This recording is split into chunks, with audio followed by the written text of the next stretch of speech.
Welcome back to the Mountain Morning Show, where I have probably some of my very favorite guests here in studio. And the problem with this is these guys encourage me to be as goofy as possible.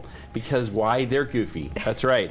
That's what makes them so great and why they bring so much variety to our community. And that's Heather Sims, started out with Diego Zagara and Pete Stoughton. Welcome, all of you, to the show. Thank you. It's great to have you guys here. Yeah. Pete's challenged me to hold the coffee cup the entire interview, which I may or may not do. I haven't decided yet. I feel just miserable enough to do it. So maybe, Pete. Good. We'll see how this goes. Congratulations, Joe. You're welcome. Just for you. Thanks. And Pete and I got to tell you, we got some ideas just percolating out there for ski season to make this fun. Yeah, percolating like coffee, as it were. And the reveal won't occur yet. Yes. Yeah, we're going to share that with you later. But at any rate, no, you know something? I love it. You guys have childlike hearts. I'm going to say that about all the three of you. I feel like most people would sort of describe me that way too. Yep. I'm a kid, Yep. and I'm fine with it. Yep. Right? We Yep. embrace it. Yep. I'm a kid in an older person's body. Precisely. And I'm going to say a younger, older person's body. Thank you. Can we Thank use you. it I like way? that. Yes. Yeah, or as you described it, rose, thorn, thorn, thorn. Anyway, but this is true. We have to think like that for what you're doing for the program, the Youth Sports Alliance, or the after-school programs. Yep. We got to think a little bit like kids, because if we don't, I mean, if we're not hip like the kids, as Dave Letterman says, Exactly. how are we going to understand how to service them, give them the things that they need, and one of the things they need is some programs, some activities. Exactly. And as most of us are enjoying the summer here, the three of us are already thinking about winter season Yep. and preparing for our kids in the community, and especially the low-income families. Right. And so this year we are working together with the Christian Center and Park City Community Foundation, because last year I kind of hit some brick walls in trying to help our community. And so one of our major problems with the Youth Sports Alliance is transportation, because it's a big cost. And I'm talking, a big budget cost is transportation. Right. It is winter gear, and that is clothing the kids and actually the skis, and then communication. And so this is where Park City Community Foundation last year and the year before that has helped us with trying to translate, because sadly I don't speak Spanish, and most of our low-income families that we scholarship from the Latino population, and then they also provide us with financial support. Last year they were able to provide us enough money to buy 100 helmets. Wow. Yeah, and so we, and helmets is one of those things that, especially with kids, they take off and they throw it on the ground, and so we need to kind of replace them every 3 or 4 years, especially as they're kind of rentals. Right. And then the major problem we found last year is there's so many great organizations in town, and they were collecting winter clothing as we were. And all of a sudden, I realized that I didn't have enough clothing for 127 kids. It's a lot of kids. That is a lot of kids. So I reached out to Pete at the Christian Center, and I begged for help, and within seconds he was like, "Of course, we've got this. We'll get those kids, and we'll get them clothed through Operation Hope." And between the three of us, we managed to clothe these kids from top to bottom, and for the ski season. Wow. So we are teaming up again this year, and this year the Community Foundation are putting together some registration days, which I'm sure Diego will tell you about, and that will help us get all the kids registered. They'll help us with the clothing, and then we can get the kids out on the slopes and enjoying the fun and doing what we all really like doing: skiing, snowboarding, getting outside. Being kids in the snow. Yep.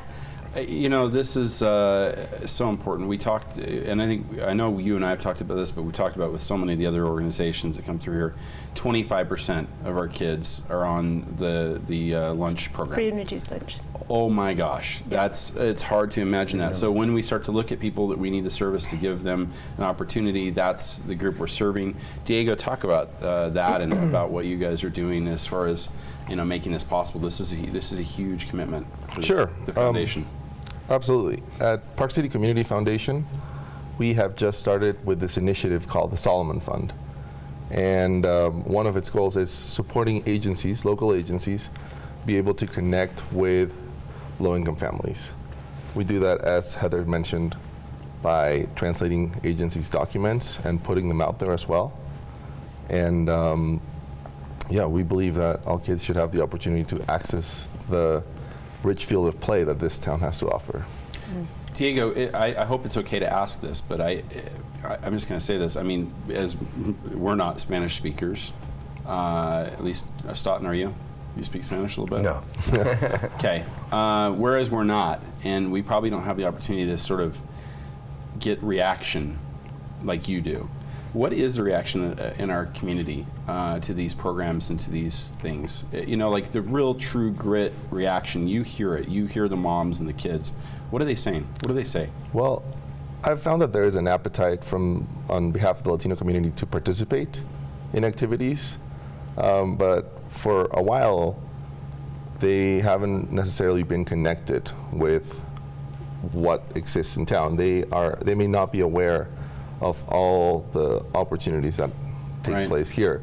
So once they know about them and they get to participate, they're elated. Yeah.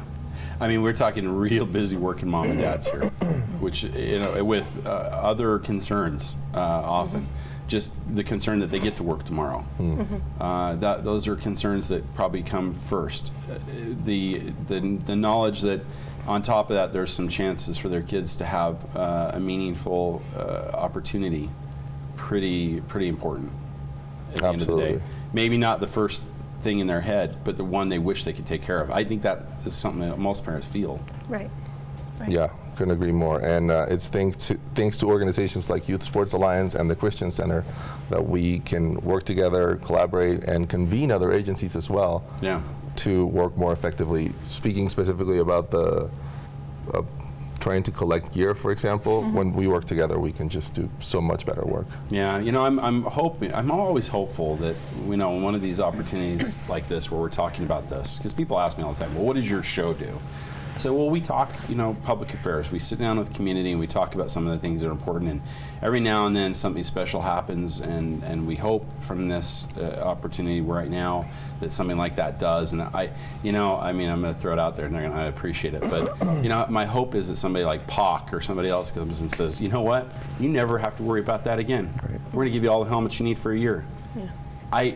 That's the kind of the hope I have. Somebody like, you know, that some of the other members of our community step up in big ways to make these things easier for you guys, and by virtue of that, easier for the community. Pete, you're really boots on the ground when it comes to this. I mean, no one gets the kind of daily interaction that you do with our community. Talk about you know, that and of course your commitment to this. Yeah, first I just want to add some detail to Heather's story. I definitely let her grovel for like a couple minutes. Did you? I mean, just really making sure that need was really there. truly expressed. Yeah, because you've heard the need. I mean, you gotta know. I love groveling, and Heather does it so well. So yeah. Well, she does it in a lovely way with that accent. It's beautiful. It is beautiful. You know, the first thing I want to just touch on and talk about your question is we've got huge hearts here in Park City. Yeah. You know, not just in this room and with our different organizations, but the people of Park City and our community. And sometimes, most times, that's amazing. It's fantastic. And the reason we can do some of the amazing things at Youth Sports Alliance and Christian Center and throughout all of the partnering agencies through Park City Foundation is because we have such amazing heart-filled community members. But with that can also be a lot of complications because you've got 20 different people saying, I'm gonna get jackets or coats or boots or this or that for kids. And then all of a sudden your impact is not quite as successful. And one of the things that all of us in the nonprofit realm are starting to realize is like we need to work together because once we start working together, we will see a collective impact that will go beyond what one agency can do. Right. And we're just all excited about that. Yeah, a disorganized approach here does not work. Right. It does take something where there's collaboration, where there's organization, where we have a purpose. This is what needs to be done today. This is what needs to be done for next week, Right. 6 months, a year. That kind of effort is important, isn't it? Because that's really the only effort that really has measurable results. Right. And so, that's where the Christian Center has been in Park City for a long time. And we have some really great relationships in our community with our guests, or our clients. And so with that, someone can walk in and we know their story. And that's the power to that. So, Diego echoed, the narrative. Heather sees it when she works with people, and then we see it when we work with them at the food pantry and back to school basics and so forth. You see what I asked Diego, I think is a great question for you as well. I mean, you do see the day-to-day impact that these families have, but when it comes to something like this, where it's a little extracurricular, it's a little special, that's got to be another level of happiness, I think, isn't it? It is. I mean, next level happiness. Yeah, it really makes our clients feel like they're part of the community Integrated, too. They're finally. completely integrated. And I mean, even as a family member here in the community, when our kids are playing soccer with my little daughter's friends at school who otherwise couldn't afford it, and they've received a scholarship through Basin Rec. I mean, now they're coming over for dinner. Now we're doing activities together and sharing experiences beyond just that soccer field. So that's there's the most important part. I think you just hit it right on the head. And I was trying to figure out how to say this because I'm thinking of my buddy I worked with at ESPN, Quabi. He's my brother from another mother for sure. And when I brought Quabi from New York out here one time, he said, I think I'm the only black man on a snowmobile. and he probably was. At that time. That's the funny part. He's like, I'm just driving across the tundra, only black man on a snowmobile. And he had the greatest time. But the thing was, he's an adult. And, that for him to sort of feel that way, he laughs at it. But when we think about the integration of our community of people who otherwise may, and again, we get to unfortunately, the Latin community kind of left out a little bit. The difference between being part of the community as far as the working part of the community and the playing, interacting, dinners, friends, that part can get left out. And so, if your kids, their friends can only come over because you're hanging out at home and maybe having dinner is one thing, but then to know that, hey, tomorrow we're going skiing together. Right. And that those kids feel like it's all the same. Yeah. And it's like uniforms for school. It's the thing that kind of levels the playing field, so to speak. And that's it. When those kids get off the bus and they get to Park City or Canyons or Deer Valley, they are just having fun. There's no distinction. It's complete integration. Yeah. And that we're all, every single one of us is about access for all, whether it's physical ability, whether it's financial ability, or social economic group. We want to provide fun activities, and we want those kids to get there and just level playing field and just have fun and be kids and being kids and have fun with their friends. Yeah, I think none of us want to represent that we somehow know what the struggle is like for everyone in our community, because we know it's immense for some people and it's different for everyone. Almost everyone has one of some sort. But at the end of the day, if we can take that away from the little ones and they can have fun, and it's it's all about being together. Right. Hooray! Yeah. Finally, we're doing something that I think really means something down the road. Yeah, and I do want to say you reached out to Park, just saying that again. But I did actually. I'm sorry for throwing down the gauntlet to them, but you know. But we do have Rossignol in town, and they actually for the Yeah. last 2 years have provided 100 kids ski equipment for Wow.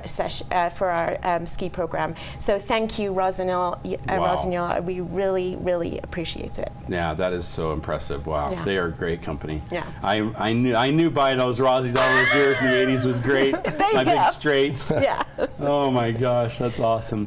Well, lastly, we have just a moment left, so let's talk about how people can get involved and how, especially, we can make sure the kids in our community are participating.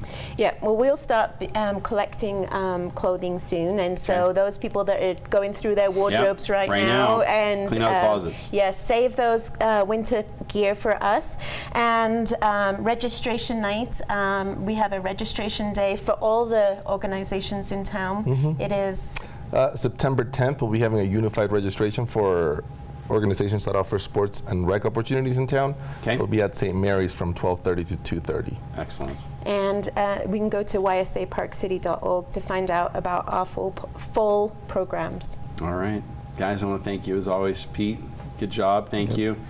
Coffee cup still in hands. There you go. The Pete Stoughton challenge has been met. Guys, I appreciate you as always. Thank you so very Thank much you. for what you do in the community. I mean, each of you, such an integral part. I mean, Pete's here like every day. I think it's because he wants coffee or I know. something. I'm not sure.